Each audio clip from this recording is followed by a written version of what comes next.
नमस्कार दोस्तों, स्वागत करता हूं अपनी YouTube channel Sikandar study centre में। चलिए आज की इस वीडियो में हम लोग देखेंगे मैट्रिक बिहार बोर्ड एग्जाम 2023 विज्ञान के 48 ऐसे सवाल जो रगड़ कर पूछा जाता है। जी हां दोस्तों, बहुत बार ये सारे प्रश्नों को पूछा गया है और उम्मीद है कि इस बार भी ये सारे प्रश्नों को पूछा जाए। तो चलिए इस वीडियो को स्टार्ट करते हैं। और अगर जो वीडियो में आप पहली बार आए हैं तो वीडियो को लाइक और चैनल को सब्सक्राइब जरूर कर दें, साथ ही साथ अपने दोस्तों के साथ वीडियो को शेयर जरूर करें। तो चलिए प्रश्न करना हम लोग शुरू करते हैं, जो कि प्रश्न आपको यहाँ पे आ चुका है दोस्तों। यहाँ पे प्रश्न टोटल 48 मिलेंगे जो कि आपको जवाब देना है। क्वेश्चन नंबर यहाँ पे 1 आपसे पूछ रहा है क्वेश्चन।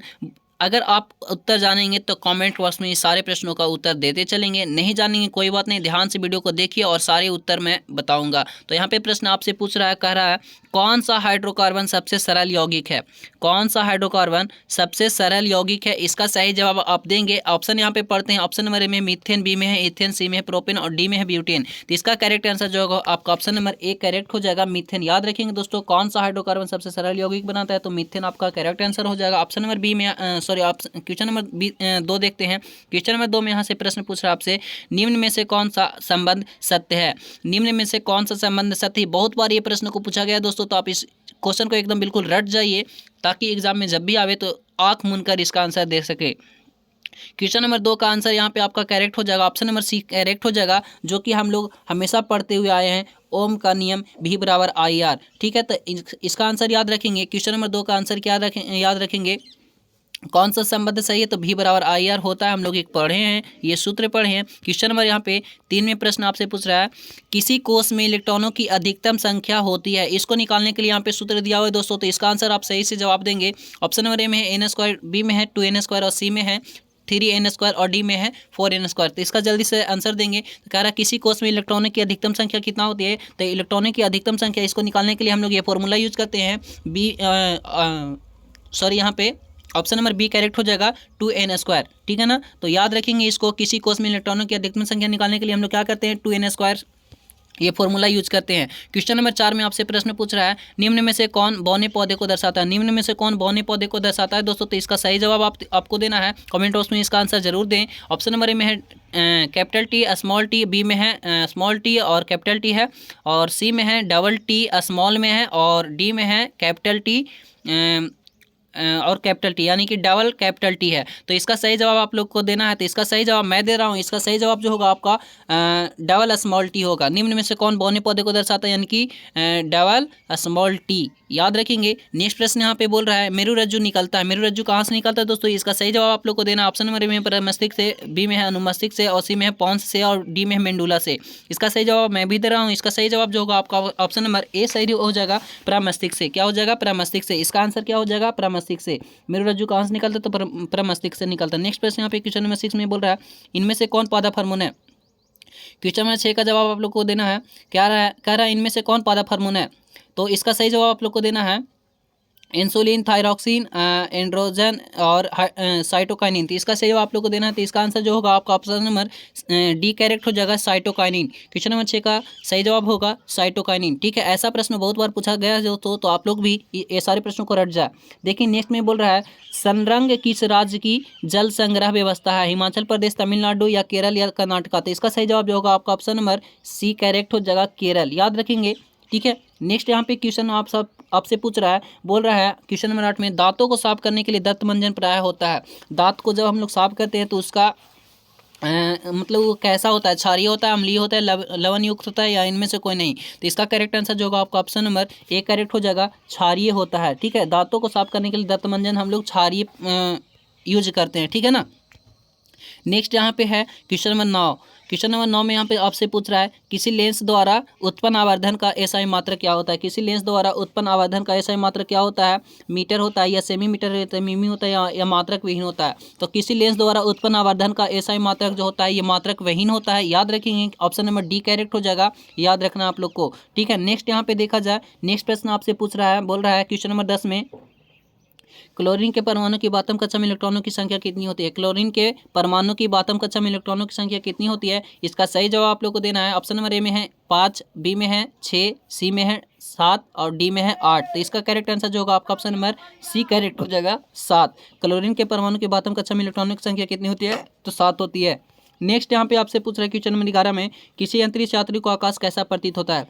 किसी अंतरिक्ष यात्री को आकाश कैसा प्रतीत होता है, इसका आंसर आप लोग को देना है दोस्तों। तो इसका आंसर जो होगा आपका ऑप्शन नंबर 11 का आंसर जो होगा आपका ऑप्शन नंबर ए हो जाएगा, करेक्ट, काला। किसी अंतरिक्ष यात्री को आकाश कैसा प्रतीत होता है? तो काला प्रतीत होता है। बहुत बार ये प्रश्न पूछा गया है दोस्तों, तो आप इस प्रश्न को याद रखेंगे। नेक्स्ट प्रश्न यहाँ पे बोल रहा है, रुधिर का कौन सा अवयव रक्त स्राव को रोकने में मदद करता है? रुधिर का कौन सा अवयव रक्त स्राव को रोकने में मदद करता है? तो इसका आंसर आप लोग को देना ऑप्शन नंबर ए में लसिका, बी में प्लाज्मा, सी में है प्लेटलेट्स और डी में इनमें से कोई नहीं। तो इसका सही जवाब जो होगा आपका ऑप्शन नंबर सी हो जाएगा, प्लेटलेट्स। ठीक है ना, याद रखेंगे इसका सही जवाब प्लेटलेट्स, ऑप्शन नंबर सी। यहाँ पे आपसे ये प्रश्न पूछ रहा, बहुत बार ये प्रश्न पूछा गया है दोस्तों, एल्केन का सामान्य सूत्र क्या होता है? एल्केन का सामान्य सूत्र आपसे पूछ दिया है, एक सूत्र जरूर पूछेगा, एल्केन एल्किन जिसका भी पूछना हो एक सूत्र जरूर पूछेगा, तो सूत्र जरूर याद रखेंगे। यहाँ पे पूछ रहा है एल्केन का सामान्य सूत्र, था हमको जवाब देना, तो ऑप्शन नंबर ए हो जाएगा करेक्ट, CnH2n+2 होता है एल्केन का सामान्य सूत्र, याद रखेंगे इसका। नेक्स्ट यहाँ पे पूछ रहा है, नेक्स्ट प्रश्न यहाँ पे आपसे पूछ रहा है, बोल रहा है निम्न में से कौन सा पर्यावरण अनुकूलन नहीं है? निम्न में से कौन सा पर्यावरण अनुकूलन नहीं है? ऑप्शन नंबर में पैदल चलना, बी में है साइकिल से चलना, डी में है मोटरसाइकिल से चलना और सी में था मोटरसाइकिल से चलना और डी में है इनमें से कोई नहीं। इसका सही जवाब आप लोग को देना है, तो इसका सही जवाब मैं भी दे रहा हूँ। इसका सही जवाब जो होगा आपका मोटरसाइकिल से चलना, ये जो है हमारा पर्यावरण अनुकूलन नहीं है।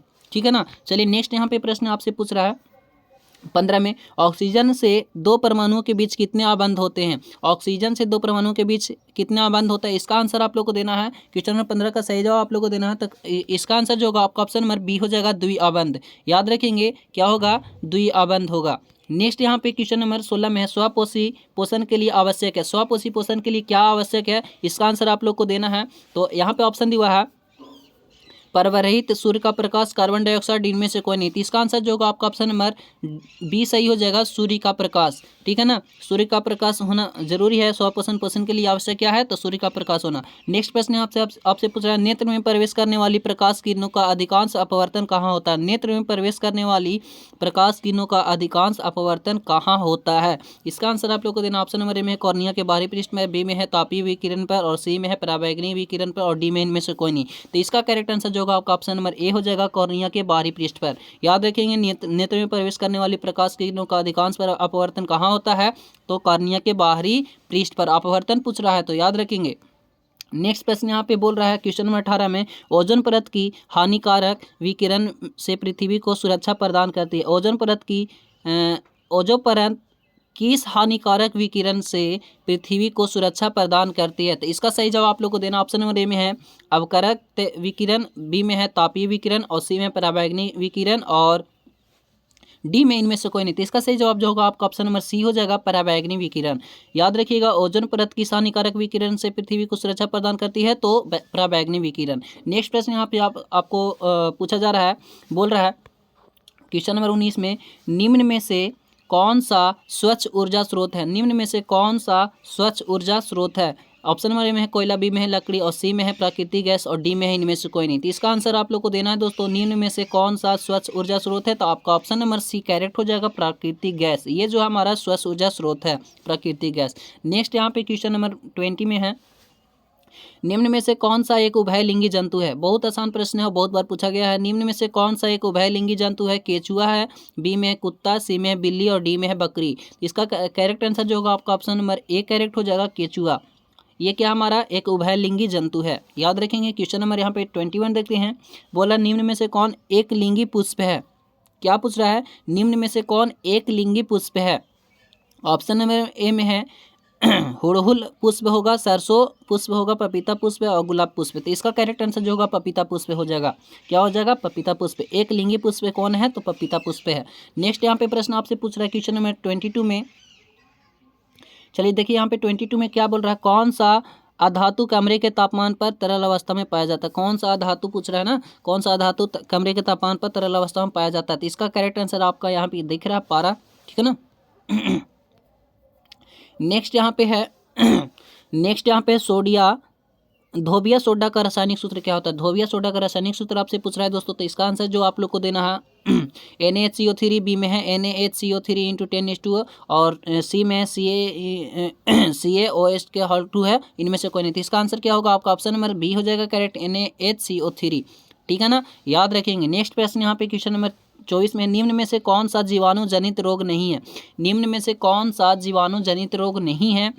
तो इसका आंसर आप लोग को देना है 24 का आंसर आप लोग को भी देना है और मुझे भी देना है। तो 24 का आंसर जो होगा आपका ऑप्शन नंबर सी हो जाएगा, टाइफाइड। ठीक है, निम्न में से कौन सा जीवाणु जनित रोग नहीं है? तो टाइफाइड नहीं है। नेक्स्ट प्रश्न यहाँ पे 25 में है, कारण निम्न में से किस धातु का गलनांक सबसे कम होता है? इसका आंसर आप लोग को देना है दोस्तों। 26 का आंसर यहाँ पे देखते हैं हम लोग, कह रहा है रासायनिक अभिक्रिया के दौरान किसी पदार्थ में ऑक्सीजन का योग होता है। रासायनिक अभिक्रिया के दौरान किसी पदार्थ में ऑक्सीजन का योग होता है, तो यह क्या कहलाता है? तो यह कहलाता है उपचयन, याद रखेंगे। ठीक है, ऑप्शन नंबर बी करेक्ट हो जाएगा, उपचयन। नेक्स्ट यहाँ पे बोल रहा है कौन सा परंपरागत ऊर्जा स्रोत है? कौन सा परंपरागत ऊर्जा स्रोत है? इसका आंसर आप लोग को देना है जय मात्रा, यानी कि यहाँ पे क्वेश्चन में दिया हुआ बायोमास, और बी में है नाभिकीय ऊर्जा स्रोत, सी में है भूतापीय ऊर्जा स्रोत, और डी में इनमें से कोई नहीं। तो इसका करेक्ट आंसर जो होगा आपका ऑप्शन नंबर ए ही हो जाएगा, जय मात्रा यानी बायोगैस, बायोमास। ठीक है, नेक्स्ट यहाँ पे पूछ रहा है संगमरमर का रासायनिक सूत्र। संगमरमर का रासायनिक सूत्र क्या होता है? ऑप्शन नंबर ए में है CaO, बी में है Ca के होल OH2, और सी में है CaCO3, और डी में इनमें से कोई नहीं। तो इसका सही जवाब जो होगा आपका ऑप्शन नंबर सी करेक्ट हो जाएगा, CaCO3। याद रखेंगे संगमरमर का रासायनिक सूत्र क्या होता है? CaCO3। ठीक है, नेक्स्ट यहाँ पे 29 में आपसे पूछ रहा है अतिभारण के समय विद्युत परिपथ में विद्युत धारा का मान क्या होता है? अतिभारण के समय विद्युत परिपथ में विद्युत धारा का मान क्या हो जाता है? ऑप्शन नंबर ए में बोल रहा है बहुत कम जाता है, बी में है परिवर्तित नहीं रहा होता है, सी में है बहुत अधिक बढ़ जाता है, डी में इनमें से कोई नहीं। तो इसका सही जवाब जो होगा आपका ऑप्शन नंबर बी करेक्ट हो जाएगा, परिवर्तित नहीं होता है। क्या होता है? परिवर्तित नहीं होता है। नेक्स्ट यहाँ पे आपसे प्रश्न पूछ रहा है क्वेश्चन नंबर 30 में, जैव विविधता का विशिष्ट स्थल है। जैव विविधता का विशिष्ट स्थल क्या होगा? इसका आंसर आप लोग को देना है फसल क्षेत्र, नदी तट, समुद्र तट या वन। तो इसका करेक्ट आंसर जो होगा आपका ऑप्शन नंबर डी हो जाएगा, वन। ठीक है, नेक्स्ट यहाँ पे आपसे पूछ रहा है 31 में, कह रहा वायुमंडल में प्रकाश का कौन सा रंग अधिक प्रकीर्णन करता है? वायुमंडल में प्रकाश का कौन सा रंग अधिक प्रकीर्णन करता है? तो इसका आंसर आप लोग को देना है लाल, नीला, पीला, नारंगी। तो इसका करेक्ट आंसर जो होगा आपका ऑप्शन नंबर बी हो जाएगा, नीला। ठीक है ना, याद रखेंगे। आगे आपका है निम्न में से किस माध्यम की चाल अधिक होती है? निम्न में से किस माध्यम की चाल अधिक होती है, यानी कि इसमें प्रकाश का चाल अधिक होता है? तो आपको बताना है दोस्तों, यहाँ पे ऑप्शन नंबर ए में है हवा, जल, शीशा और हीरा। तो सब ऑप्शन नंबर ए करेक्ट हो जाएगा, हवा। नेक्स्ट यहाँ पे प्रश्न है आपका, चालक का प्रतिरोध निर्भर करता है। चालक का प्रतिरोध निर्भर करता है, ऑप्शन नंबर ए में है चालक की लंबाई, बी में है चालक के अनुप्रस्थ क्षेत्र पर, सी में है चालक के तापमान पर, और डी में इनमें से कोई नहीं। इसका करेक्ट आंसर जो होगा आपका ऑप्शन नंबर बी हो जाएगा, चालक के अनुप्रस्थ के क्षेत्र पर। नेक्स्ट यहाँ पे 34 में है, निम्न में से किस दर्पण की फोकस दूरी धनात्मक होती है? आपसे पूछ रहा है निम्न में से कौन सी दर्पण की फोकस दूरी धनात्मक होती है? ऑप्शन नंबर ए में है समतल दर्पण, बी में उत्तल दर्पण, सी में है अवतल दर्पण, और डी में इनमें से कोई नहीं। तो इसका आंसर जो होगा आपका ऑप्शन नंबर बी हो जाएगा, उत्तल दर्पण। याद रखेंगे, ऑप्शन नंबर बी। नेक्स्ट यहाँ पे क्वेश्चन नंबर 35 में, पादपों में पाया जाने वाला वृद्धि हार्मोन निम्न में से कौन सा है? पादपों में पाया जाने वाला वृद्धि हार्मोन निम्न में से कौन सा है? जिब्रेलिन, इंड्रेलिन, इंसुलिन और थायरॉक्सिन। तो 35 का आंसर आप लोग को देना है, तो 35 का जवाब आप लोग को देना है। तो 35 का जवाब जो होगा आपका ऑप्शन नंबर ए हो जाएगा, जिब्रेलिन। ठीक है, याद रखेंगे, पादपों में पाए जाने वाले वृद्धि हार्मोन निम्न में से कौन है? तो जिब्रेलिन। नेक्स्ट यहाँ पे है क्वेश्चन नंबर 36 में, निम्न में से कौन सा उपधातु है? निम्न में से कौन सा उपधातु है? तो इसका आंसर आप लोग को देना है। तो इसका आंसर जो होगा आपका ऑप्शन नंबर सी हो जाएगा। नेक्स्ट यहाँ पे 37 में है, करा समान अनुशीतलीन रक्त दाब होता है, कितना होता है? तो आंसर आप लोग को देना है। तो यहाँ पे सिर्फ आपका 120 mm दिया हुआ, तो यहाँ पे आपका करेक्ट आंसर हो जाएगा 120/80 होता है, याद रखेंगे। ठीक है, नेक्स्ट यहाँ पे 38 में करा किसी लेंस का क्षमता +5 डायोप्टर है तो फोकसांतर क्या होगा? ये फॉर्मूला होता है दोस्तों, याद रखेंगे, फॉर्मूला होता है। क्या दिया यहाँ पे? लेंस की क्षमता दिया हुआ है, यानी ये बराबर क्या होता है? 1/p होता है ना। तो याद रखेंगे, यहाँ पे सेंटीमीटर में आपको पूछ रहा है तो गुना करना होगा 100 से, तो 20/25 कट जाएगा आपका। तो ऑप्शन नंबर आपका डी करेक्ट हो जाएगा, याद रखेंगे इसको। ठीक है ना, नेक्स्ट यहाँ पे है 39, विद्युत आवेश का एसआई मात्रक क्या होता है? विद्युत आवेश का एसआई मात्रक आपसे पूछ रहा है। ऑप्शन नंबर ए में वोल्ट, बी में है ओम, सी में है एम्पियर, और डी में है कुलाम। तो विद्युत आवेश का एसआई मात्रक क्या होता है? तो कुलाम होता है। ऑप्शन नंबर डी करेक्ट है। नेक्स्ट यहाँ पे है हमारा शरीर किस पीएच परास के बीच कार्य करता है, हमारा शरीर किस पीएच परास के बीच कार्य करता है। तो ऑप्शन नंबर यहाँ पे डी में आपका है 7.0 से 7.8 के बीच में हमारा शरीर क्या होता है, पीएच परास कार्य करता है, याद रखेंगे। नेक्स्ट यहाँ पे 41 में एनडीए अनुक्रम के तुलनात्मक अध्ययन द्वारा किसी जीव को पूर्वजों की खोज क्या कहलाता है। एनडीए अनुक्रम के तुलनात्मक अध्ययन द्वारा किसी जीव के पूर्वजों की खोज क्या कहलाती है। 41 का आंसर आप लोग को देना है। तो इसका आंसर जो होगा आपका ऑप्शन नंबर बी करेक्ट हो जाएगा, आणविक जाति वृत्त कहलाती है, याद रखेंगे। 41 का करेक्ट आंसर क्या है, बी, आणविक जाति वृत्त। क्वेश्चन नंबर 42 है, करा वन पारिस्थितिक तंत्र में हिरन होते हैं। वन पारिस्थितिक तंत्र में हिरन क्या होते हैं, उत्पादक होते हैं या प्राथमिक उपभोक्ता होते हैं या द्वितीयक उपभोक्ता या तृतीयक उपभोक्ता। तो इसका करेक्ट आंसर जो होगा आपका ऑप्शन नंबर बी करेक्ट हो जाएगा, प्राथमिक उपभोक्ता। वन पारिस्थितिक तंत्र में हिरन होते हैं, क्या होते हैं, प्राथमिक उपभोक्ता होते हैं, option number B correct. Question number यहाँ पे देखते हैं 43, करा एक ही प्रजातियों के बीच आपस में प्रजनन क्या कहलाता है। एक ही प्रजातियों के बीच आपस में प्रजनन क्या कहलाता है, ऑप्शन नंबर ए करेक्ट हो जाएगा, अंतः प्रजनन कहलाता है। क्या होगा, अंतः प्रजनन कहलाता है। नेक्स्ट यहाँ पे आपका ऑप्शन नंबर क्वेश्चन नंबर 44 है, करा निम्नांकित में से कौन समयावी है। निम्नांकित में से कौन समयावी है। तो इसका आंसर आप लोग को याद रखना, ऑप्शन नंबर सी यहाँ पे करेक्ट हो जाएगा, C2H5OH और CH3 के होल 2 इंटू O। नेक्स्ट यहाँ पे 45 में है, निम्न में से कौन क्षारीय मृदा धातु है। यहाँ पे आपसे पूछ रहा है कौन क्षारीय मृदा धातु है। तो इसका आंसर जो होगा आपका ऑप्शन नंबर डी हो जाएगा, मैग्नीशियम। ठीक है, आगे आपका है 46, 1 किलो घंटा निम्नलिखित में किसके बराबर होता है। 1 किलो घंटा किसके बराबर होता है, तो याद रखेंगे 0.36 इंटू 10⁶ जूल के बराबर होती है, याद रखेंगे, ऑप्शन नंबर सी। नेक्स्ट यहाँ पे 47, सरल सेल में ध्रुव का कार्य कौन करता है। सरल सेल में ध्रुव का कार्य कौन करता है, इसका आंसर आप लोग को बताना है। तो 47 का जो होगा आपका ऑप्शन नंबर सी हो जाएगा, कॉपर। ठीक है, नेक्स्ट यहाँ पे 48, ये इस वीडियो का लास्ट प्रश्न है दोस्तों। अगर आपको वीडियो अभी तक लाइक नहीं किया तो वीडियो को लाइक कर दे और चैनल को सब्सक्राइब कर ले, साथ ही साथ अपने दोस्तों के साथ शेयर कर दे। और इसी तरह से हमारे साथ जुड़े रहने के लिए चैनल को भी सब्सक्राइब कर ले। तो यहाँ पे लास्ट प्रश्न है, कारण निर्गत किरण एवं अभिलंब के बीच को कौन को क्या कहते हैं।